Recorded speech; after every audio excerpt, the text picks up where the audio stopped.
Si tu crées une application, je te recommande fortement d'intégrer l'API d'OpenAI et du coup l'intelligence artificielle directement dans ton application. Et franchement, c'est pas si compliqué. Et dans cette vidéo, je te propose d'intégrer l'API d'OpenAI dans une application Next.js en t'expliquant comment ça marche et comment faire pas à pas.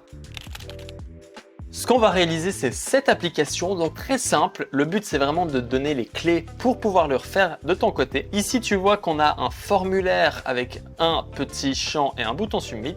Et ça va nous permettre de créer des sites Tailwind directement en full screen. C'est assez cool. Par exemple, ici, je peux lui demander Create the Apple MacBook Landing Page. Je fais Submit et là, tu vois que ça vient charger et il va se passer un truc assez cool. C'est qu'on va voir au fur et à mesure du temps, les éléments se créer, s'ajouter sur le site comme si j'étais en train de le coder. Et donc, on va faire un petit accéléré de l'ajout et de la création de notre site. Et donc là, il a terminé. Il nous manque évidemment un peu d'image, un peu de logo, etc. Mais on va pouvoir lui demander des modifications. Par exemple, ici, je peux lui chercher MacBook logo, MacBook image plutôt, et lui prendre par exemple cette image-là et lui dire, donc là, je vais pouvoir lui demander des modifications. Utilise l'image pour le logo du MacBook. Je lui fais Submit et donc là, il va avoir une sorte de modification qui va lui être demandée et il va venir créer le site en modifiant uniquement certains éléments. Et là, on peut voir qu'il a rajouté l'image. Bref, c'est pas le plus intéressant. Nous, on va s'intéresser à comment créer cette application, à comment intégrer OpenAI dans celle-ci. La première étape que je vais te proposer, ça va être de voir ensemble comment l'API d'OpenAI fonctionne, comment est-ce qu'on va interagir avec. La deuxième étape, ça va être de créer une application Next.js avec Tailwind et Daisy UI pour ajouter le petit élément en bas de notre site. Troisième étape, ça va être d'intégrer OpenAI dans l'application d'une manière très simple, minimaliste, la plus simple possible. Puis la quatrième étape va être de venir définir un prompt parfait qui vient dévier toutes les tentatives, toutes les méchancetés que l'utilisateur peut nous faire. Et finalement, on rendra ce code beaucoup plus clean en rajoutant 2-3 features. Est-ce que tu es prêt? C'est parti. Comme d'habitude, je te propose une mini présentation un peu de comment OpenAI va fonctionner. Alors, en clair, OpenAI pour la complétion de texte, c'est une API exactement comme tu as déjà pu utiliser pour une Weather API ou autre élément du style. Ce qui va se passer, c'est que ton application, elle va venir faire un call HTTP normal qui va venir récupérer sur le serveur d'OpenAI la completion et lui, il va te retourner le texte complété. Du coup, ici, ce sera le code Tailwind. Évidemment, on n'est pas obligé de faire des appels API à la main parce que OpenAI nous propose une librairie Node.js et Python qui permet de faire ça d'une manière très simple en appelant juste des petits bouts de code. C'est-à-dire qu'au lieu de faire cette énorme fête juste ici, on va pouvoir juste utiliser OpenAI.chat.completion.create. Là, on peut lui passer nos messages, notre modèle et puis on a le résultat. Maintenant, il faut noter plusieurs paramètres. Déjà, il va y avoir deux différents modes. Il va y avoir le mode de type stream et c'est un peu quand ChatGPT, tu as l'impression qu'il écrit, qu'il te parle directement en live. Et ça, c'est en fait qu'il va t'envoyer des petits bouts de paquets par petits bouts de paquets. Donc, par exemple, ici, il va t'envoyer je, puis suis, puis super, puis cool. Et ça va te donner à la fin le texte je suis super cool. Alors que le mode normal, c'est justement pas un type effect et il va t'envoyer directement l'énorme bloc, comme tu peux le voir juste ici, avec le je suis super cool qui va t'envoyer en un seul bloc. Pour ça, il n'y a rien de plus simple pour activer ou désactiver le mode. On va rajouter le paramètre stream juste ici.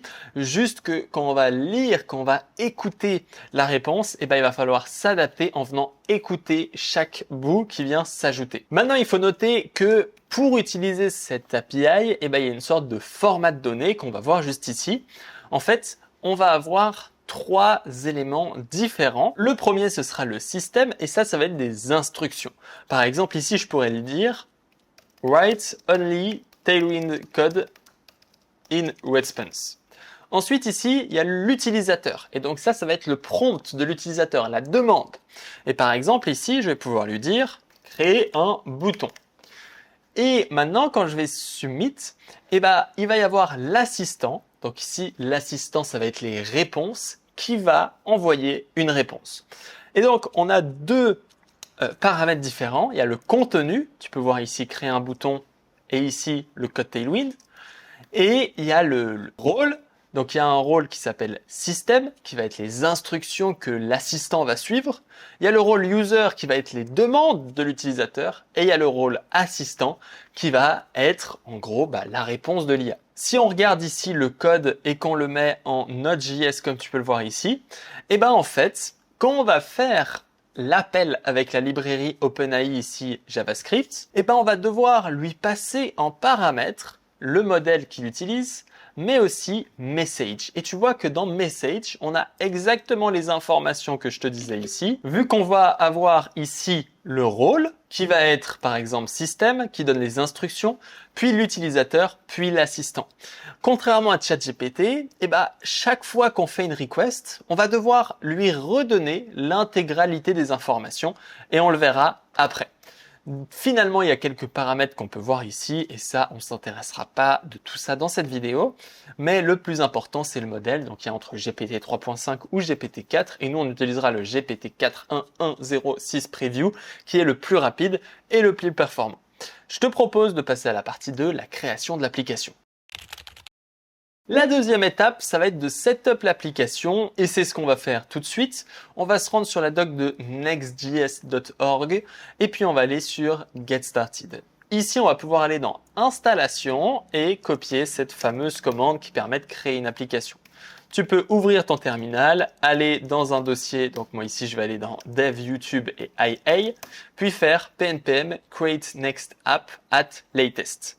Dans le nom de l'application, on pourrait lui faire Tailwind Generator YouTube. TypeScript, oui. ESLint, oui. Tailwind CSS, ça c'est important, oui. Source Directory, on dit non. Et AppRouter, on dit oui. Import alias, on peut lui dire non et ça va créer notre application. Au cas où ici j'utilise PNPX, mais tu peux utiliser NPX. PNPX, ça permet juste d'avoir PNPM qui est un peu plus rapide pour la création de l'application. Une fois que c'est fait, on va sur Tailwind Generator YouTube comme ceci. Puis on va pouvoir faire code point, ce qui va nous permettre de l'ouvrir dans Visual Studio Code. Moi, je vais venir ouvrir mon profil YouTube et je vais mettre cette page en full screen comme ceci. Une fois que c'est fait, on va ouvrir le terminal et histoire de ne pas trop perdre de temps sur les styles, je te propose d'installer Daisy UI. Pour ce faire, tu vas dans la documentation daisyui.com. Puis ici, on va aller dans C Components. Puis nous, on va aller dans Doc et dans Install comme ceci. Et on va pouvoir lancer la commande npm install Daisy UI latest. Encore une fois, moi, je rajoute un P avant, histoire d'utiliser PNPM, mais garde en tête que c'est à peu près la même chose. Une fois que c'est fait, on va aller dans le paramètre tailwind.config.js. Et ici, dans Plugin, on va remplacer cette ligne par Require Daisy UI. Ensuite, dans App, on va venir supprimer tout ce qu'il y avait avant, comme ceci. Il y avait beaucoup de choses. On va lui mettre un main à cet emplacement et dans global.css, on va aussi supprimer tout le code qui était avant pour laisser uniquement ces trois lignes. C'est assez important, sinon tu vas avoir des styles différents. Une fois qu'on a fait tout ça, on va vérifier que l'application marche bien en faisant npm rundev ou pnpm rundev comme dans mon cas. Et une fois que l'application est lancée, on va venir ici dans notre navigateur, ouvrir l'application et moi je vais ouvrir directement l'inspecteur qu'on va garder ici. Je vais te le zoomer un petit coup pour mieux que tu vois. Et là, on peut voir que l'application fonctionne bien. Pour le vérifier, on peut aller dans Page et écrire, par exemple, Tailwind. Et on verra qu'ici, ça écrit bien Tailwind. Une fois qu'on a fait ça, je te l'ai dit, on va faire les styles de base de l'application. Pour ça, on va aller là, puis on va venir définir dans Layout, assez important. On va juste vite fait installer CLSX, qui est un utilitaire qui permet de venir merger les classes ensemble, qu'on va importer ici CLSX from CLSX. Et là, on va pouvoir passer CLSX en paramètres avec inter. Et nous, on va venir ajouter ici 8 full. Ici, on va rajouter dans HTML 8 full aussi. Une fois que c'est fait, en fait, tu vas voir qu'ici, le body il prend maintenant toute la place disponible et ça, c'est cool. Parce que dans page, on va pouvoir dire que main ici, il est en 8 full. Et on va le mettre en relative afin de pouvoir placer un élément ici qui lui va être en fixed bottom 4, left 0, right 0, comme ceci. Puis nous, on va mettre un formulaire. Et dans ce formulaire, on va ici pour l'instant lui dire padding 4 et BG base 200 qui va lui permettre de lui mettre un petit style visible. Et donc là, tu vois que l'élément qu'on vient d'ajouter, il est en bas de notre page juste ici. C'est exactement ce qu'on veut. Nous, on va juste ici lui mettre une max with LG pour que ça soit un peu centré comme ceci.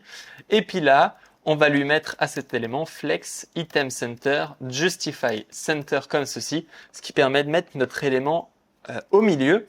À noter qu'ici, il faut lui passer le paramètre with full pour toujours faire en sorte de prendre toute la place. Et là, tu vois quand on rapt ici, et ben notre élément, il rapt ici aussi. Donc, c'est bien responsive. À l'intérieur de ce formulaire, on va rajouter ici un file set. Ce file set, il va avoir class name item start comme ceci, flex et gap 4. Et à l'intérieur, on va pouvoir rajouter un text area. Et là, c'est là que Daisy UI, c'est assez cool pour aller très vite. Et c'est pour ça que j'utilise, parce que ça ne demande pas un très gros setup. C'est qu'ici, je peux lui passer la class name text area. Et par exemple, text area primary comme ceci. Et là, je vais pouvoir mettre un bouton avec class name btn primary. Donc là, tu vois qu'on est un peu dans du bootstrap. Et ça va automatiquement m'ajouter un joli style comme ceci. On va aussi installer la librairie Lucid React. Dans Package, tu peux aller dans Guide React et installer ici avec PNPM ou NPM. On va venir l'installer comme ceci, ce qui permet de pouvoir ajouter des icônes. Donc nous, on va pouvoir ici venir rajouter, je crois que l'icône, il faut juste reload window pour que notre VS Code, il ait la lecture des librairies. Et donc, ça s'appelle Sprinkle, ou je ne sais pas comment elle s'appelle cette icône. Ok, je m'en rappelle plus. On va aller dans icône ici, et puis là, on va mettre star. Et normalement, il y a voilà, Sparkles. Donc là, tu appelles Sparkles. Et au moins, on aura ce petit icône. On peut le mettre en dies est égal à 16. Ici, d'ailleurs, je peux lui mettre btm sm comme ceci. On va lui mettre un type submit pour que ça submit bien notre élément. Et ici, on va juste mettre ça comme ceci. Comme ça, tu vois qu'on a le petit icône Sparkles. Et en fait, j'ai oublié de mettre un S. Au moins, il y a les plusieurs petites étoiles. On va mettre en 20 plutôt. Et on va pouvoir mettre notre text area en with full pour s'assurer qu'on prend bien toute la place. Et donc là, on a notre champ. On a notre petit bouton pour générer pour l'instant qui fait rien. Et au moins, on a la base de l'interface. On va finalement rajouter un petit élément tout en haut. En mettant déjà un use client ici parce que ça va être une application full client-side. Et là, on va pouvoir rajouter un petit class name comme ceci, absolute, top 4, left 0, right 0, flex, item center et justify center. Et là, tu vas voir, c'est assez cool. On va pouvoir mettre une progress en class name progress with 56. Et en moins ici, on aura un petit icône de chargement. Et ça, quand on fera la génération, on pourra afficher cette icône de chargement.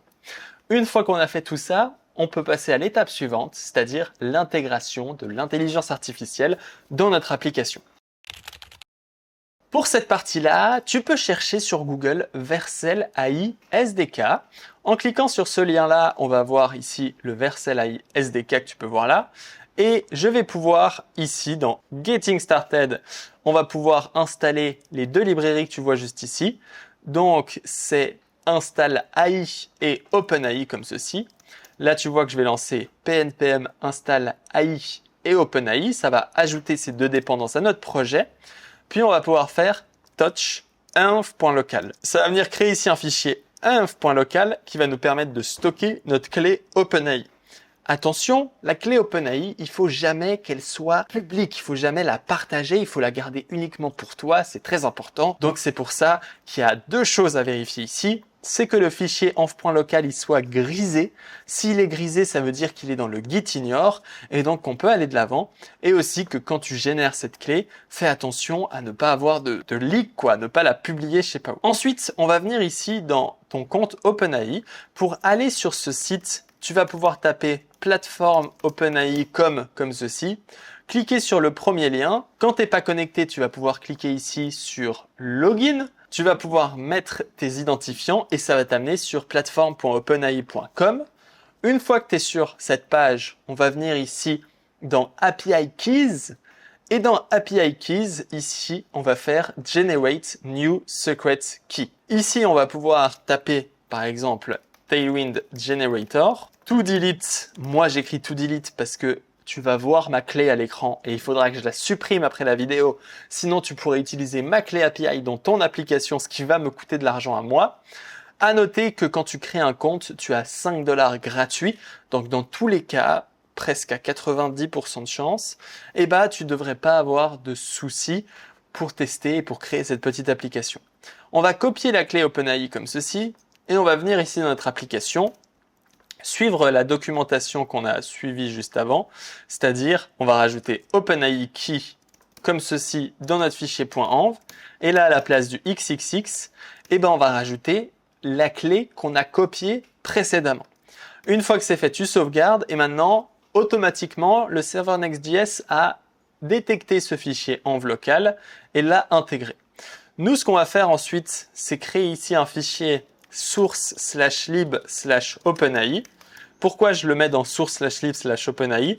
Parce qu'openai, c'est une lib tierce, donc j'aime bien les mettre dans un dossier lib pour dire que c'est des intégrations, on va dire, tierces. Et ensuite, on va venir ici import openai from openai, puis on va pouvoir faire export const openai est égal à new openai, et là dans API Key, on va pouvoir faire process.env.openAI-key.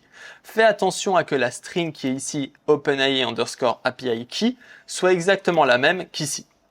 Une fois qu'on a fait ça, ici je vais juste rajouter une petite variable comme ça, OpenAI-key qui est égal à process.env et je vais dire s'il n'y a pas d'OpenAI-key, j'ai envie de throw une error. Ça permet de faire en sorte que si quelqu'un et toi, quand tu vas clone le projet final qui sera dans la description, si tu as oublié la clé OpenAI, tu auras une erreur, ce qui t'évitera de perdre du temps. D'ailleurs, dans la description, tu trouveras un cours sur l'intelligence artificielle, comment les LLM fonctionnent, comment utiliser GitHub Copilot, une masterclass dans le premier lien. Je te conseille d'aller regarder ça. Prochaine étape, c'est venir rajouter ici une route API. Parce que il faut bien noter qu'il ne faut pas utiliser la clé OpenAPI côté client. Et d'ailleurs, c'est pas possible parce que vu qu'on a nommé notre clé OpenAPI de cette manière, on ne peut pas l'utiliser côté client parce qu'il faudrait que ça commence par next public. Mais chaque fois que tu fais des interactions avec OpenAI, il va falloir le wrapper dans une API route qui, elle, va faire la request et qui va la retourner à ton client. Un peu de cette manière, si tu veux. On va avoir ici notre client, donc ça c'est le site web, parce que c'est l'ordinateur. Il va venir chercher la Tailwind completion à notre serveur. Notre serveur, il va utiliser ici la clé OpenAI comme ceci, qui va envoyer à OpenAI pour récupérer le résultat. Enfin, il va la partager à OpenAI pour authentifier la request. Ensuite, OpenAI, il va envoyer le résultat et nous, on va envoyer le résultat final à Tailwind Completion. Ce qu'il faut noter, c'est que la clé OpenAI, ici, elle est restée côté back-end justement uniquement, c'est-à-dire elle vient que être partagée ici, mais elle va jamais être partagée à notre client juste ici. Une fois qu'on a fait ça, on va pouvoir du coup créer cette fameuse route en faisant API/tailwind/route.ts. Route.ts, c'est le naming spécifique à Next.js pour créer des routes API. Une fois qu'on a fait ça, on va pouvoir faire export const post qui est égal à une fonction A5 qui prend rec qui est type request comme ceci et qui va venir ici, par exemple, on va tester nextResponse.json et là on va juste faire OK true pour vérifier que ça fonctionne bien. Pour le tester, côté front-end, ici on va rajouter un name ici prompt dans le text area et on va rajouter une fonction const handle submit qui va prendre un form event de HTML form elements. Ici on va faire event.preventDefault pour éviter le rechargement de la page. Puis on va faire un form data qui va être égal à new form data. Puis on va récupérer ici le prompt en faisant formData.get de prompt. Puis on va ici pouvoir faire constResult est égal à await de fetch. Là on peut faire /API/tailwind, passer en paramètre une méthode post et pour l'instant on va venir ici mettre asynchrone. On va envoyer en body json.stringify de prompt et là on va juste récupérer le JSON puis venir console log le JSON juste pour vérifier qu'il y a tout qui fonctionne. J'aime bien faire ça dans les vidéos Au moins, ça permet que si tu fonces droit dans le mur et que tu n'as pas les choses qui fonctionnent, eh ben, tu peux t'arrêter ici pour venir faire en sorte que ça fonctionne correctement. Donc là, j'ai rajouté mon onSubmit, handleSubmit comme tu peux le voir. Et si je vais dans l'application qu'on a réalisée ensemble jusqu'à maintenant, ici, on peut aller dans l'onglet Network. Ici, tu peux mettre le fil fetch.xhr et /API. Et là, quand je fais test submit, eh ben, on voit qu'on a ce fetch Tailwind qui s'est fait juste là.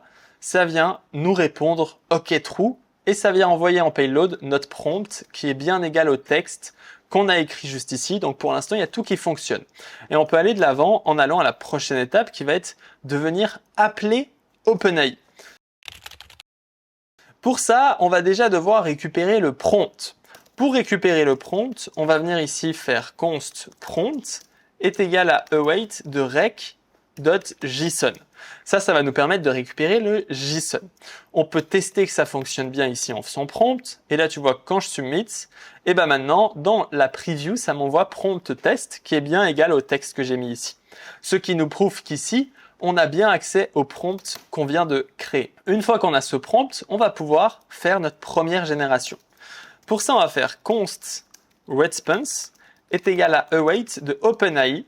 Là, fais attention à ne pas utiliser le deuxième, mais bien le premier import à @source/lib/OpenAI comme ceci. Et on va faire ici .chat.completion.create. Ici, dans le modèle, on va utiliser celui que je t'ai dit avant, GPT-4.1106 preview. Ici, on va passer en messages. Et les différents paramètres que je t'ai dit avant. Donc là, nous, on va rajouter role assistant. Content, ici, on peut lui dire, par exemple, write only Tailwind code. Et on verra comment améliorer ce prompt après. Role user prompt. Puis ici, on va retourner comme JSON. Là, pour récupérer la réponse, il faut venir lui faire, par exemple ici, code. Et c'est égal à response.choice.0.message.content. Normalement, ça va être ça. Et là, on peut tester tout simplement en venant ici dans le côté front-end et en lui faisant const code, setCode est égal à useState, ou on peut d'ailleurs plutôt l'appeler Tailwind ou HTML code. C'est peut-être, au moins on sait que ça va être normalement du HTML. Et ici, je vais pouvoir lui dire set HTML code. Et là, à cet endroit, par exemple, je vais afficher ici prêt HTML code. Et puis, on va tester div inner dangerous set inner HTML code comme ceci. Là, on va pouvoir récupérer les résultats. Du coup, normalement, c'est json.code comme ceci. Maintenant qu'on a fait ça, on peut tester en mettant ici tout simplement write a button. Et ici, en envoyant, on voit que le chargement, cette fois, il est beaucoup plus lent parce qu'on n'utilise pas la méthode stream. Donc, on va devoir attendre que l'intégralité de la request Tailwind soit terminée avant de nous afficher le code. Donc là, on voit que ça charge. Et là, on voit que ça n'a pas très bien marché. Et c'est pour ça qu'on va faire du prompt engineering juste après. Là, ça nous a fait to create a button using Tailwind, you can use the following code, blablabla. Bla, bla, bla. Donc là, on voit que ça nous a généré et on voit que là, on a notre première intégration OpenAI qui fonctionne correctement. Alors pour l'instant, c'est pas très efficace et on va justement rendre ça beaucoup plus efficace tout de suite. La première étape, c'est de venir stream pour que ce soit plus rapide. Donc là, on va passer stream true et pour venir interpréter cette stream, on va venir devoir transformer cette réponse en stream. Pour faire ça, tu peux utiliser OpenAI Stream qui est directement importé du fameux AI SDK. Donc là, on va faire import from IA et là, on va faire OpenAI Stream. On va pouvoir ici faire OpenAI Stream de response comme ceci. Et moi, je vais pouvoir finalement retourner ici new streaming text response qui est aussi importé de AI. Et je vais pouvoir lui passer la stream. Et donc maintenant, au lieu de retourner le résultat une fois qu'il est prêt, on va faire ce que je t'ai montré juste avant, c'est-à-dire cette étape-là. Parce que le problème, c'est qu'ici, avant d'avoir la réponse, je vais devoir par exemple attendre 1 seconde, alors qu'ici, au bout de, 0,1 seconde, on a déjà les premiers trucs. Et donc c'est assez cool. On va venir setup ce stream, mais maintenant le problème, c'est qu'on reçoit plus un JSON. Et il va falloir modifier notre code en conséquence. Et pour ça, on va venir, à la place de ça, récupérer le body. Const body est égal à result.body. Body, tu vois que c'est une readable stream. Et la première étape, ça va être vérifier que le body n'est pas vide. S'il est vide, eh ben on va faire une alerte comme quoi il y a un problème, et puis on va return. Une fois qu'on a ce body, on va pouvoir venir récupérer la stream, et pour ça, il va falloir définir un reader. Et pour définir un reader, on fait body.getReader. Et maintenant, on va devoir faire const read chunk, qui va être une fonction asynchrone, qui va venir faire const est égal à awaitReader.down, reader.read, et là, ça nous donne deux valeurs, down et value. Si c'est down, c'est que c'est fini, c'est-à-dire que finito exactement, ça veut dire que la réponse est terminée, on a eu l'intégralité de la réponse. Et si c'est pas down, eh ben on va pouvoir récupérer le chunk. Pour ça, on va faire new textDecoder.decode de value. Et ça va nous permettre de récupérer la valeur. Et une fois qu'on a ce chunk, il faut bien noter que c'est le chunk, donc ce sera le dernier petit bout qu'on a reçu. Et ben ici, on va pouvoir appeler awaitReadChunk pour que ce soit récursif et qu'on fasse que d'appeler dès que c'est prêt. Et là, on va aussi faire awaitReadChunk. En fait, ce qui va se passer, c'est que dans ce code-là, si je te le screen, quand on va lire la réponse, notre code, il va être juste ici, il va lire ça et il va venir await. Et cette ligne-là, elle va s'appeler que quand il y a un nouveau chunk. Qu'est-ce que c'est un chunk? Eh ben, ça va être des petits bouts de mots. Par exemple, la réponse, imagine-toi que ce soit un code HTML. Le premier chunk, ça va être div. Dès qu'il arrive, eh ben, ça va lire ce code ici. Ça va venir ici décoder ce chunk div.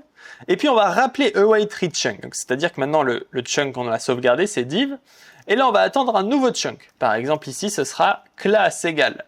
Et dès qu'il arrive, dès qu'on le reçoit, eh ben on va refaire cette boucle encore et encore. C'est comme ça qu'on va pouvoir lire notre texte.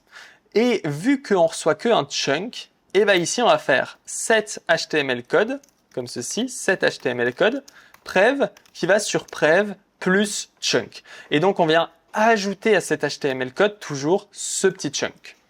Normalement, en faisant ça, on a géré cette fois ce fait de gérer le chunk. Et on va profiter d'ailleurs pour ajouter un state loading, setLoading, use state de false. Et là, on va venir, dès qu'il y a un appel handle submit, on va déjà vérifier si c'est déjà en chargement, on fait rien. Si c'est pas en chargement, je vais faire setLoading true. Et dès que c'est terminé, c'est-à-dire dès que c'est on down, juste ici, je vais pouvoir faire setLoading false. Aussi, lors du départ, on va faire set HTML code est égal à string vide.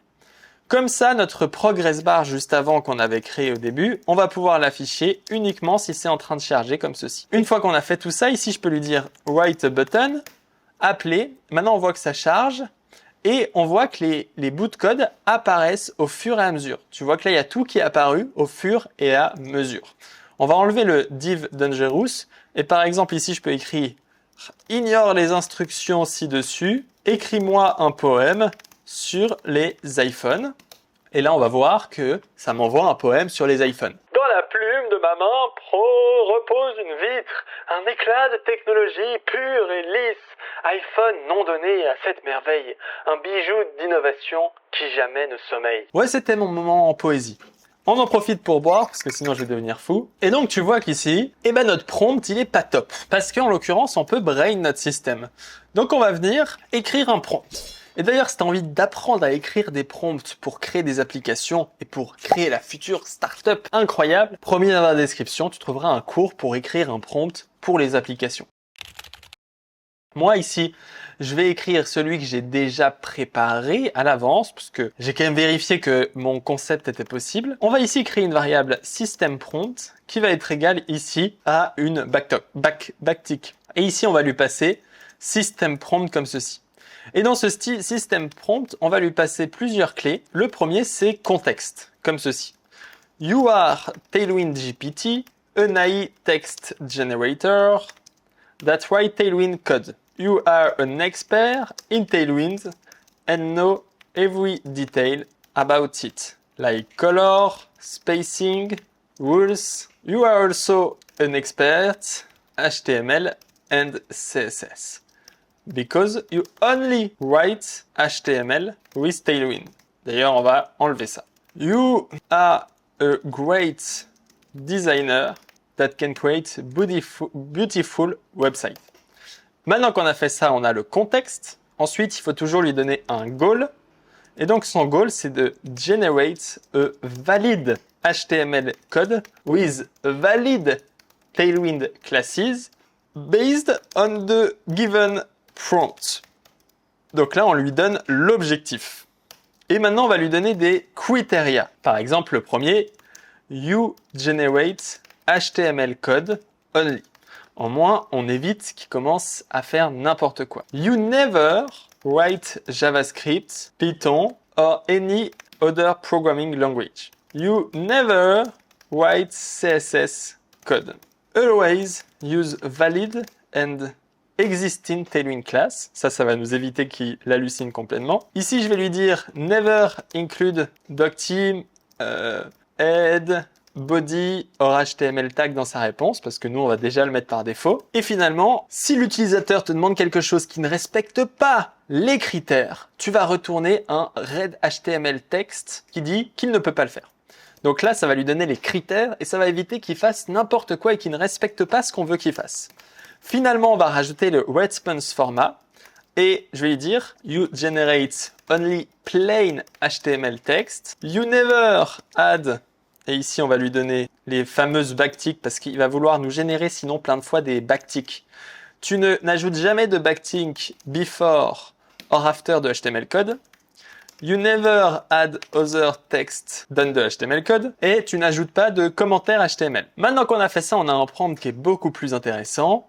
On va sauvegarder et puis on va réessayer notre prompt d'écrire un poème. Et tu vois que cette fois, il nous envoie I can do that. Bon, il m'a pas ajouté ça dans un texte. Trop. Et tu vois que là, je lui ai dit, s'il demande quelque chose qui ne respecte pas les critères, eh ben, tu vas lui retourner un texte I can do that en rouge et c'est exactement ce qu'il a fait. Une fois qu'on a fait tout ça, on veut que ce code, il s'affiche dans une iframe. Pourquoi une iframe? Eh ben, principalement parce que pour faire notre code, on va utiliser le CDN Tailwind. Parce qu'il faut bien comprendre que notre application, elle ne possède pas toutes les classes. Tailwind, par défaut, il optimise les classes et il va ajouter dans le bundle CSS uniquement les classes qu'on utilise dans notre application. Donc notre tâche ici, ça va être d'utiliser le CDN Tailwind qui lui va ajouter toutes les classes nécessaires pour afficher notre code. Donc ici, je vais aller dans Page et je vais te montrer un exemple bien sympathique. On va venir ici faire s'il y a un HTML code. Dans ce cas-là, je vais venir afficher une iframe. Dans le cas contraire, on va afficher nul comme ceci. Notre hFrame elle va avoir hFull et with full comme ceci. Et ici, on va lui dire add tailwind cdn and html code comme ceci. Et au moins, on aura notre ami Copilot qui va venir générer les différentes informations qu'il va nous falloir. En moins, c'est joli. Et puis là, je vais pouvoir faire ça comme ça. Donc là, on a le head, char7 UTF-8, title CodePen, viewport, etc. Là, on voit qu'il ajoute le CDN et là, on voit que j'affiche le HTML code dans le body. C'est pour ça qu'ici, je lui ai dit qu'il n'avait pas besoin d'écrire les bodies, ni HTML, etc., etc. Maintenant qu'on a fait ça, on peut tester. Et donc là, on voit qu'il y a le I can do that. On va enlever ici le HTML code qui prend tout l'écran. On va en profiter pour rajouter un peu de style en faisant ici rounded LG comme ceci et un petit shadow XL. Évidemment, je le mets sur la mauvaise classe. C'est bien sur le formulaire qu'il faut l'ajouter. Comme ça ajoute un petit style. Et là, on a ce fameux I can do that. Et en fait, notre ami Copilot, il s'est trompé parce qu'il faut ajouter un script qui est le CDN. Et là, on voit que ça marche un peu mieux. On peut d'ailleurs aussi rajouter des styles comme ceci dans le body qui va pouvoir rendre ça un peu plus joli en rajoutant ici body, margin 8px. Comme ça, padding 8px. Comme ça aère un peu notre page. Et donc là, on voit qu'on a fait ça. On a bien la réponse de l'AI qui vient nous répondre ça.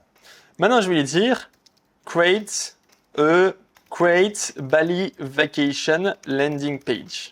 Et là, tu vois qu'il va y avoir un truc un peu bizarre. Donc là, tu vois qu'il crée le site.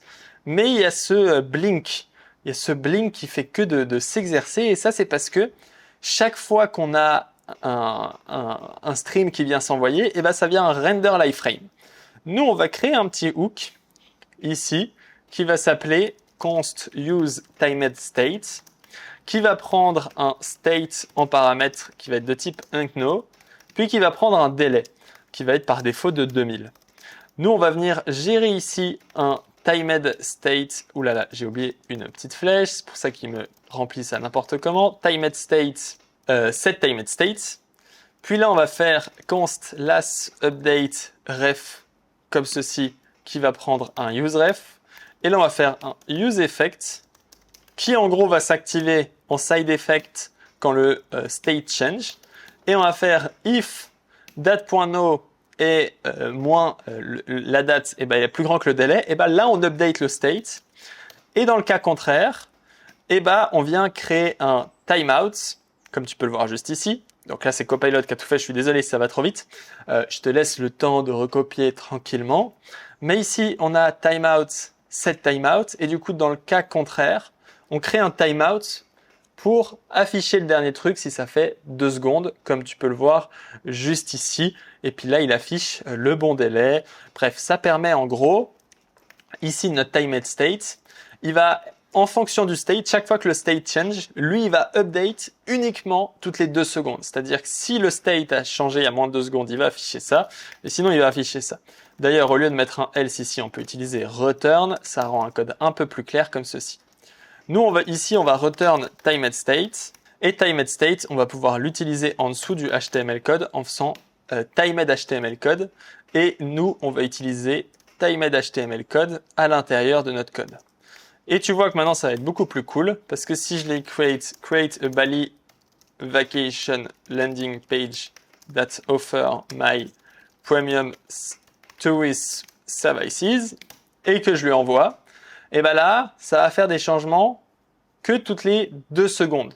Donc là, tu vois qu'il ne s'est rien changé. Et là, ça ajoute. Là, ça ajoute des choses. Je crois que ça va pas marcher. C'est peut-être le délai qui est pas assez long. C'est bizarre.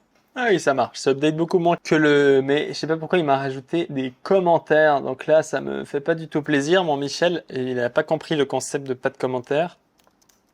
Et puis en fait, on va peut-être supprimer mon body ici avec mon style padding. J'avais pas mis ça dans la correction et ça rend pas forcément plus joli. Là, ça fait beaucoup plus immersion.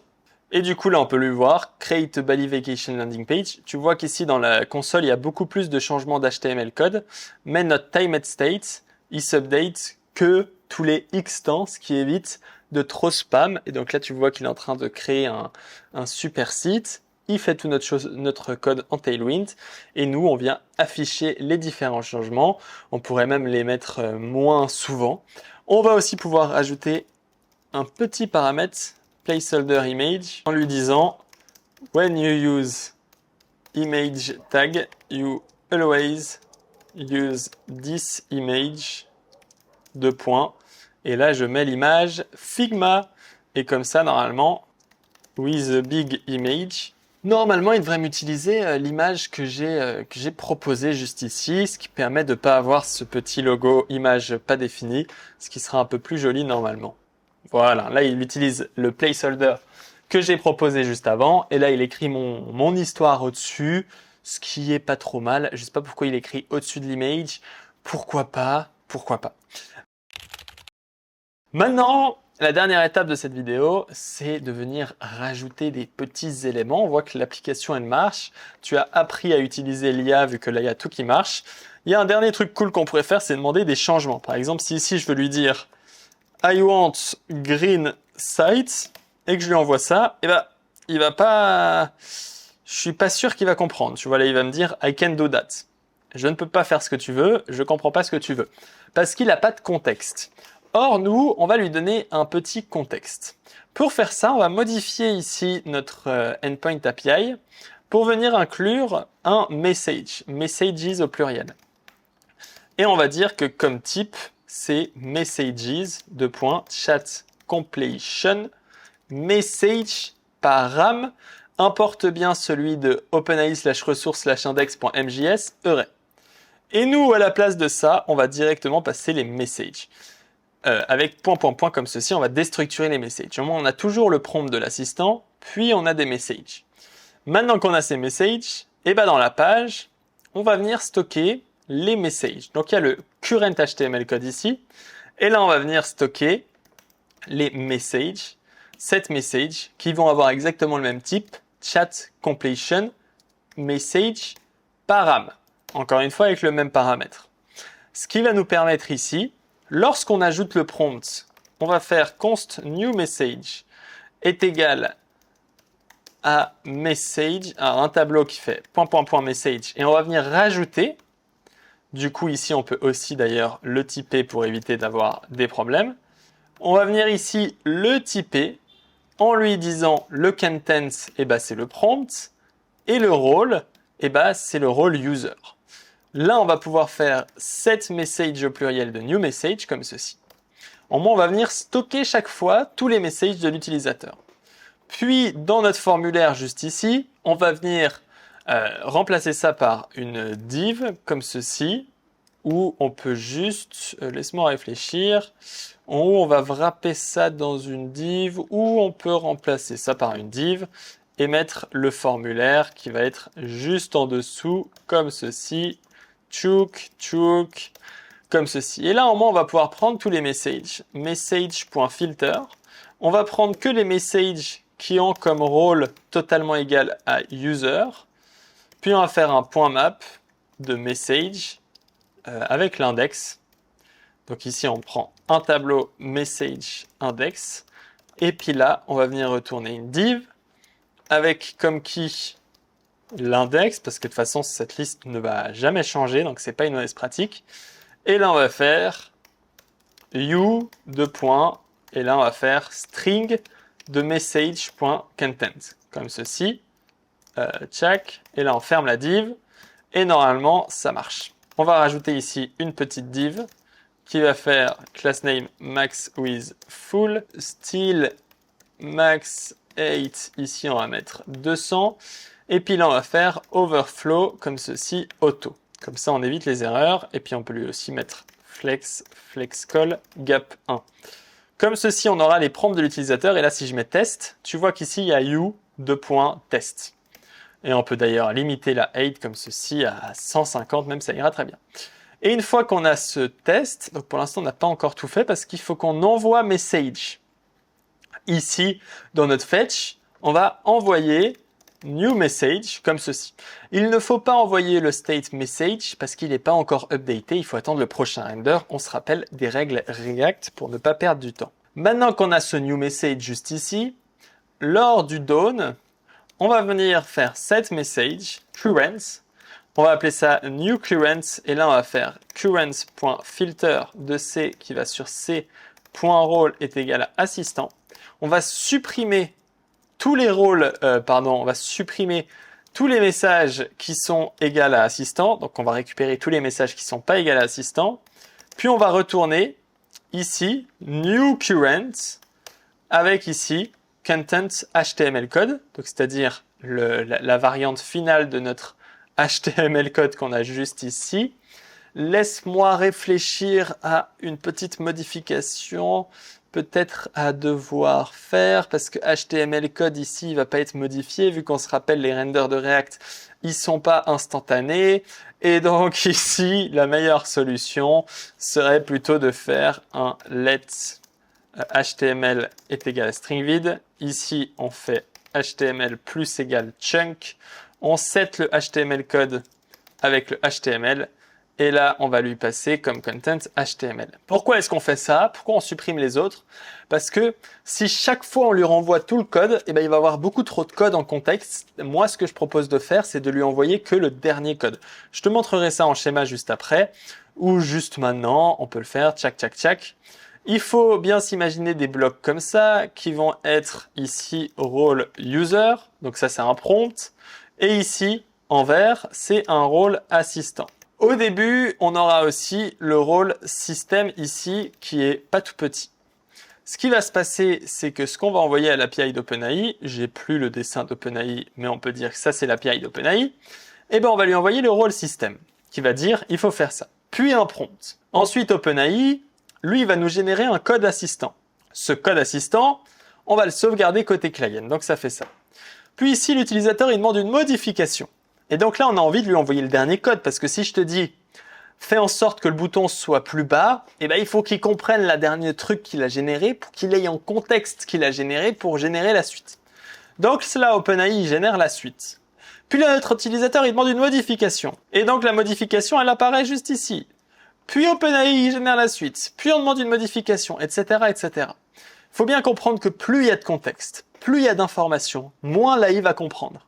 Et donc moi, ce que je propose de faire ici, c'est que quand tu es là, eh ben, je garde que le dernier assistant et tous les autres, je les supprime. Pourquoi est-ce que tous les autres, je les supprime? Parce qu'au moins, lui, il va avoir les différents contextes de l'utilisateur. Par exemple, ici, ça sera écrit créer une landing page. Ensuite, ce sera écrit ajoute XXX, puis ajoute YY, et il aura le résultat. Et donc, il va comprendre que ce résultat, il vient de ça, plus ça, plus ça. Et nous, on vient lui ajouter finalement ce role user à la fin, où il va dire, ajoute ZZ. Et donc, lui, il a compris qu'il y a eu besoin de tout ça, que son dernier code, c'est ça, et que maintenant, il doit ajouter ça. C'est pour ça que je fais ce système-là. Et donc, maintenant qu'on a nos messages, évidemment, il va falloir prendre nos messages, plutôt new message qu'on a juste ici, dans lequel on vient d'ajouter le prompt, et on va envoyer message, new message. Côté backend, on récupère le message ici, et on lui envoie le message comme on a vu ici. Maintenant, on va pouvoir tester. Par exemple, ici, je lui fais create a rainbow button. Donc là, on peut aller dans network. On voit que là, il m'a dit I can do that. Attends, je refresh. Create a rainbow button. Quoi? Une tailwind? Bon alors, mon prompt, il est peut-être un peu trop énervé. Ok, pourquoi il veut pas? Pourquoi il veut pas? On va lui rajouter ici, if the prompt asks you for something that not respect the criteria and impossible to create with HTML only, return HTML and tailwind. Donc normalement, là en fait, ce que je veux pas qu'il fasse, c'est que si je lui dis write a Python app, normalement il va me dire direct stop, comme tu peux le voir ici. Mais si je lui dis create a rainbow button, avec le nouveau prompt que j'ai fait ici, je lui ai dit si c'est possible, fais-le.